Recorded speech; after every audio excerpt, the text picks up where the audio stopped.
मी ऋषिकेश महादेव खवरे, जिल्हा परिषद शाळा खवरेवाडी येथे इयत्ता 3च्या वर्गात शिकतो. या पुस्तकाची लेखिका नंदिनी सराफ आहे. हे पुस्तक मराठी व इंग्रजी द्विभाषिक आहे. या पुस्तकाचा मराठी अनुवाद आराधना कुलकर्णी यांनी केला आहे. जगातील सर्वात शास्त्रज्ञांपैकी एक हे स्टीफन हॉकिंग होते. त्यांच्याविषयी खूप छान माहिती या पुस्तकात दिली आहे. वयाच्या 21व्या वर्षी स्टीफन यांना एक असाध्य रोग झाला. त्यामुळे ते व्हीलचेअरला चिटकून राहिले. तरीही त्यांनी या संकटाचा मात करत आपले शिक्षण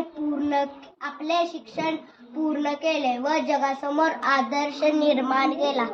त्यांनी अनेक पुस्तकांचे लेखन केले. त्यांना पुरस्कारांनी सन्मानित केले. त्यांच्याकडून मला एक शिकवण मिळाली आहे. ती म्हणजे कठीण परिस्थिती असल्यावर रडायचे नाही तर लढायचे.